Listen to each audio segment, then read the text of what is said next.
हाय दोस्तों, मैं आपको एक तथ्य के बारे में बता रहा हूँ। ध्यान से सुनिए। क्या आपको पता है कि 5 पांडवों का जन्म कैसे हुआ था? क्या वो अपने माता पिता की संतान थे? क्या वो पांडु की संतान थे या फिर कुंती की? क्या पांडु की कितनी पत्नियां थी? आज इस सब बातों का जवाब मैं आपको इस वीडियो के माध्यम से देने वाला हूँ। तो चलिए मैं वीडियो की शुरुआत करता हूँ। धन्यवाद। मेरा नाम है आकार गौरव और आप देख रहे हैं ब्लू स्काई टीवी।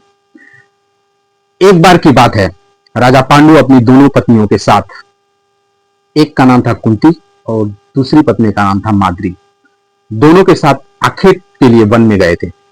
वहीं उन्हें एक मृग का जोड़ा जो अपने मैथुन रथ क्रिया में व्यस्त था, उसको देखकर पांडु ने तत्काल अपने बाण से उस मृग को घायल कर दिया।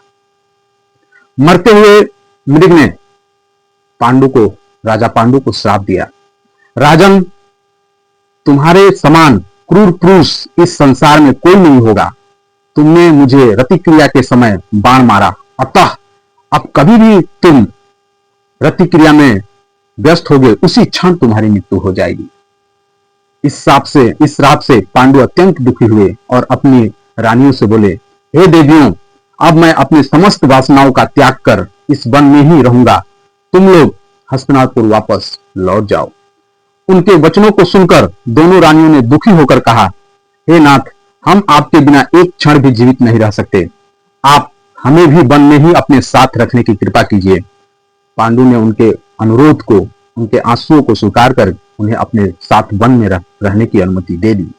इसी दौरान राजा पांडु ने अमावस्या के दिन ऋषि मुनियों को ब्रह्मा जी के दर्शन के लिए जाते हुए देखा। उन्होंने उन ऋषि मुनियों से स्वयं को साथ ले जाने के लिए आग्रह किया। उनके इस आग्रह पर ऋषि मुनियों ने कहा, राजन, कोई भी निसंतान पुरुष ब्रह्मलोक जाने के अधिकारी नहीं हो सकता, अतः हम आपको अपने साथ ले जाने में असमर्थ हैं।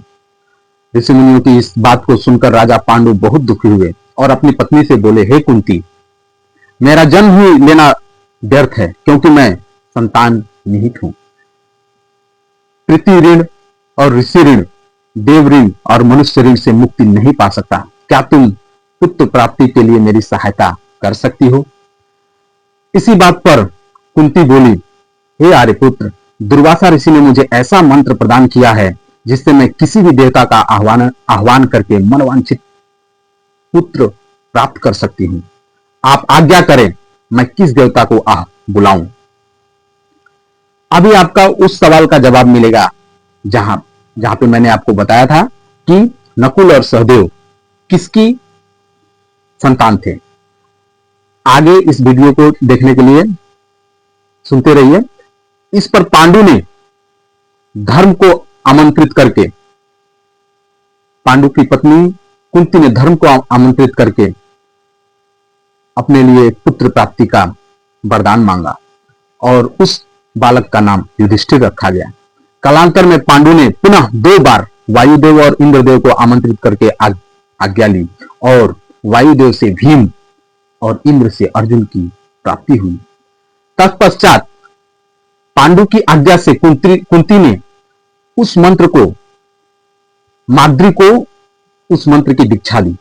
माद्री ने अश्विनी कुमारों को आमंत्रित किया और उससे नकुल और सहदेव का जन्म हुआ। जी हां दोस्तों, मैं आपको बता रहा था, नकुल और सहदेव कुंती के नहीं, माद्री के पुत्र थे। तब तक देखते रहिए। धन्यवाद।